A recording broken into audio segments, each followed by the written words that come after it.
आदाब, नमस्कार, बम बम भोले। कावड़ियों से बच के पार्ट 4 में आपका स्वागत है। जब हमने कावड़ियों से बच के पार्ट 3 किया था तो सोचा था कि अब चौथा पार्ट नहीं करेंगे, लेकिन लगातार जिस तरीके की खबरें कावड़ यात्रा से आ रही हैं वो वाकई में डरा देने वाली और परेशान कर देने वाली है। मारपीट तो आम है कावड़ियों द्वारा, अब बात और ऊपर चली गई है। हम आज कुछ कहानियों के जरिए आपको बताएंगे कि किस कदर उपद्रव सड़कों पर चल रहा है, हाईवेज पर चल रहा है। कोई कावड़ियों को कुछ कहे तो गाड़ी टूटनी, हड्डियां टूटनी तय है, और अब तो पुलिस भी मार खा रही है।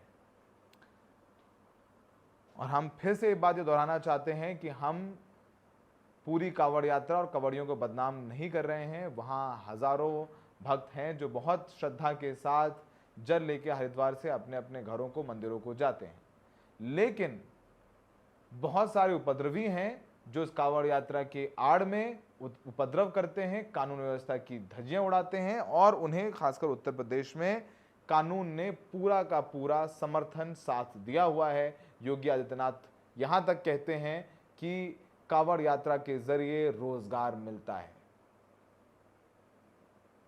अब हम आपको पहली कहानी बताते हैं जो कि बहुत दुख भरी कहानी है। खतौली मुजफ्फरनगर में कावड़ियों ने मोहित नाम के ई रिक्शा चालक की पिटाई की थी। मोहित 5 दिन अस्पताल में भर्ती रहा और उसकी मौत हो गई। कावड़ियों को भोले कहा जाता है, तो भोले ने मोहित को मार मार के भगवान भोले के पास ही पहुंचा दिया है। मोहित की इतनी गलती थी कि उनका ई रिक्शा टच हो गया था, उनका ई रिक्शा भी टूटा और मोहित भी टूटे, और अब वो उनकी मौत हो गई है। तो ये खबर, ये अखबार की कटिंग है जो हम आपको दिखा रहे हैं। ये पंजाब केसरी की खबर है जिसमें हेडलाइन है, भोलों की पिटाई से घायल ई रिक्शा चालक की 5 दिन बाद मौत हो गई। भोलों की पिटाई से घायल ई रिक्शा चालक की 5 दिन बाद मौत हो गई। परिजनों ने शव का अंतिम संस्कार कर दिया। कस्बे में जीटी रोड पर सामुदायिक स्वास्थ्य केंद्र के निकट ई रिक्शा चालक ने मंगलवार के दिन भोले को टक्कर मार दी थी, जिस कारण भोले की कावड़ खंडित हो गई थी। ई रिक्शा चालक वहां से भागने का प्रयास कर रहा था, तभी अन्य भोलों ने उसे पकड़ लिया था तथा हंगामा करते हुए उसके साथ मारपीट भी की थी। मौके पर पहुंची पुलिस ने ई रिक्शा चालक को छुड़ाकर उपचार के लिए अस्पताल में भर्ती कराया था। उपचार के बाद परिजन ई रिक्शा चालक को घर ले गए थे, तभी से उसका उपचार घर पर चल रहा था। बताया जा रहा है कि एक दिन पहले उसकी तबीयत ज्यादा खराब हो गई, जिस कारण से उसे खतौली लेकर आया गया, लेकिन 5 दिन बाद ई रिक्शा चालक मोहित पुत्र भिकारी निवासी रायपुर नगली थाना रतनपुरी की मौत हो गई। मोहित के मरने से परिवार में गम का माहौल है। परिजनों ने पुलिस कार्रवाई किए बिना ही अंतिम संस्कार कर दिया, क्योंकि पुलिस को बताते भी तो क्या फायदा होता, क्योंकि पुलिस मुकदमा तो दर्ज करती है लेकिन इन कावड़ियों की गिरफ्तारी नहीं होती, ये नामजद नहीं होते, इनको जेल नहीं होती, इनके घरों पर बुलडोजर नहीं चलते। सोचिए कि किसी मुसलमान की धार्मिक यात्रा में किसी हिंदू ई रिक्शा चालक की मौत हो जाती तो समझ लीजिए कि इस वक्त सारे न्यूज़ चैनल्स पर, टीवी चैनल्स पर, अखबारों में उसी की चर्चा होती, और अब तक उसके और उसके पूरे खानदान के घर बुलडोज करके जमींदोज कर दिए जाते।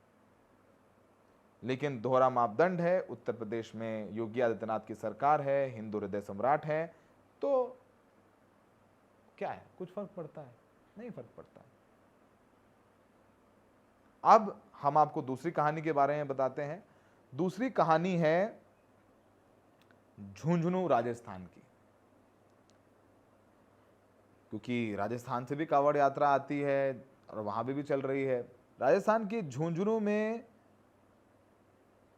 सोमवार रात या रविवार रात महिला घाट पर ये कावड़िए नहाने के लिए पहुंच गए। ये तस्वीरें हम दिखा रहे हैं, कावड़िए महिला घाट पर नहाने के लिए पहुंच गए तो कुछ पुलिस वालों ने उनको लाठी पटक कर और उन पर एक बल प्रयोग करके उनको हटा दिया। कावड़िए इतने ज्यादा आक्रोशित हो गए कि उन्होंने आसपास की सारी प्रसाद की दुकानों को तोड़ दिया, जितने ठेले थे उनको तोड़ दिया,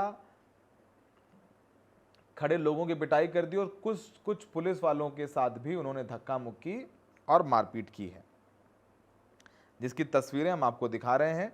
और जो दुकानदार थे जिनकी दुकानें तोड़ी गई वो भी हिंदू थे, वो भी बम बम भोले और इनको भोले ही कह के बुला रहे थे और उन्होंने उनके साथ ये बर्ताव किया गया है। ये तस्वीरें सोशल मीडिया और मीडिया पर ज़बरदस्त तरीके से वायरल हो रही हैं।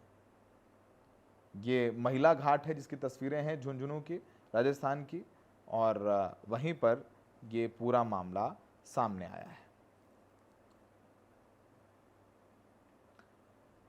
अब आपको ले चलते हैं तीसरी कहानी की ओर। तीसरी कहानी है उत्तर प्रदेश के गाजियाबाद की। उत्तर प्रदेश के गाजियाबाद में ये तस्वीर है जिसमें एक सरकारी गाड़ी जिसमें लिखा हुआ है उत्तर प्रदेश पुलिस। उस उत्तर प्रदेश पुलिस लिखी हुई सरकारी गाड़ी को इन कावड़ियों ने पहले तोड़ा और फिर इस गाड़ी को पलट दिया। ये सरकारी गाड़ी है, बताया जा रहा है ये सरकारी गाड़ी थी और विजिलेंस विभाग में इसको अटैच किया हुआ था। बताया जाता है कि गाजियाबाद में कांवड़ यात्रा निकल रही थी, वहीं पर एक गाड़ी कहीं हल्की से टच हो गई और उसके बाद कांवड़ियों का आक्रोश आपके सामने है। गाड़ी टूटी और पलट दी गई। किसी भी कांवड़िए को इस पूरे मामले में अब तक गिरफ्तार नहीं किया गया है। अब चलते हैं चौथी कहानी की ओर। चौथी कहानी भी गाजियाबाद की है।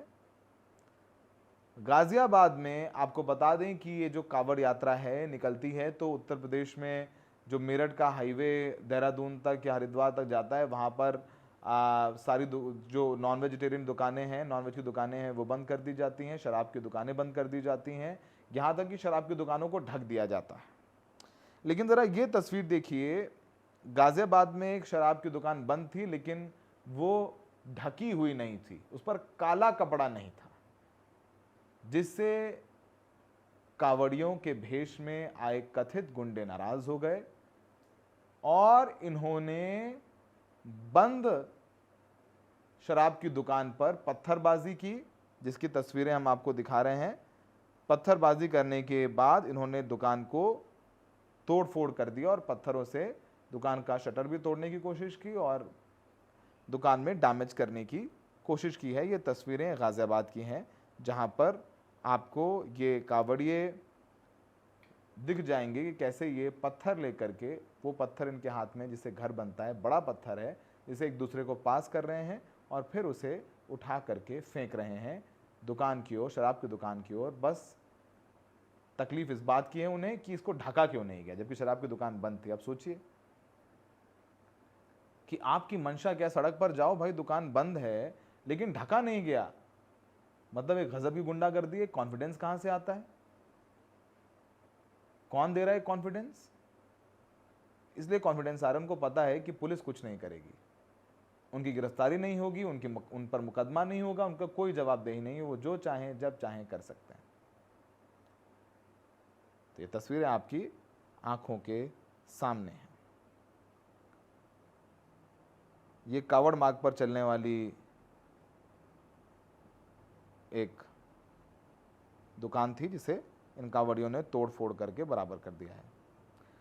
अब ऐसे तमाम किस्से हैं जो हम आपको बता सकते हैं, दिखा सकते हैं, उनकी तस्वीरों पर हम लोग चर्चा कर सकते हैं, लेकिन जिस तरीके का उपद्रव इस वक्त मचाया जा रहा है वो वाकई में ऐसा लगता है कि इसको शय दी जा रही है कि आप उपद्रव मचाइए, आप खुश रहिए और आप हमारे वोट बैंक का हिस्सा हैं, आप हमें वोट दीजिए, उसके बाद आप कुछ भी कर सकते हैं। धर्म के नाम पर बम बम भोले बोलकर किसी को भी पीट दीजिए, कोई कुछ नहीं कहेगा। उत्तर प्रदेश में तो आपका बाल भी बांका नहीं किया जाएगा।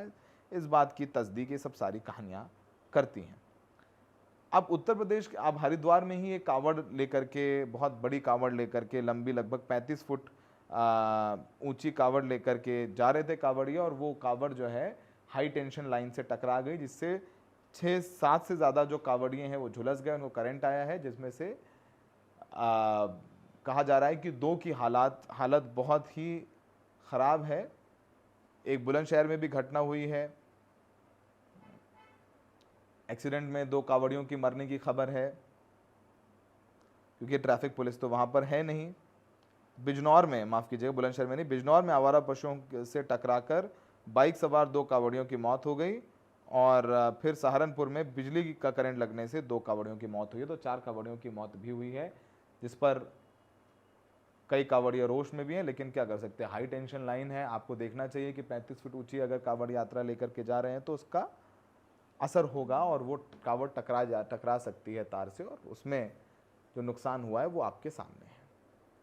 अब हम आपको सुनवाते हैं उत्तर प्रदेश के यशस्वी मुख्यमंत्री योगी आदित्यनाथ जी को, जिनको लगता है कि ये कांवड़ यात्रा में जो कुछ भी हो रहा है वो उस पर बात करने की कोई ज़रूरत नहीं है। उन्होंने ये भी कहा है कि इस कांवड़ यात्रा के ज़रिए रोज़गार मिलता है, और रोज़गार क्या सिर्फ एक ही धर्मों के लोगों को मिलना चाहिए, इस पर भी उन्होंने टिप्पणी की थी, जो कि नई बात नहीं।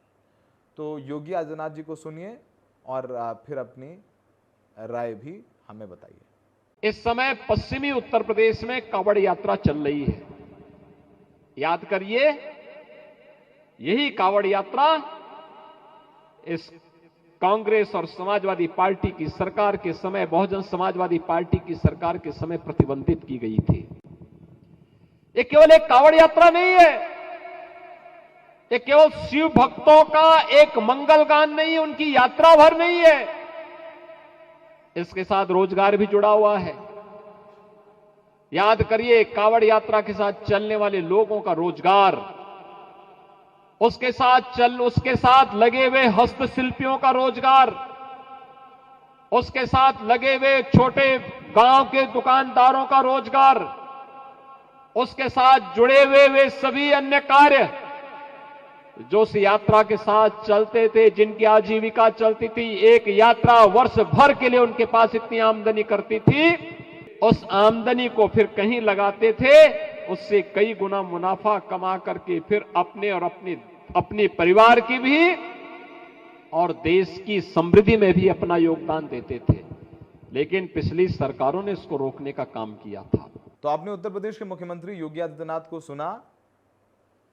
ये कांवड़ियों से बच के पार्ट 4 था। हमने 3 पार्ट जो किए हैं वो डिस्क्रिप्शन में उनके लिंक्स मौजूद हैं, आप जा करके देख सकते हैं कि किस तरीके से उपद्रव मचाया जा रहा है इस धार्मिक यात्रा के नाम पर। और विडंबना ये है कि पुलिस की कार्रवाई, पुलिस की गिरफ्तारियां नहीं होती हैं। एक मोहित की मौत हो गई और बताया जा रहा है जिस विक्षिप्त व्यक्ति को मुजफ्फरनगर में मारा गया, इन्होंने मारा था, उसकी भी हालत बेहद गंभीर है, उसके बचने की संभावनाएं भी कम बताई जा रही हैं। दर्द को देखने के लिए बहुत बहुत शुक्रिया।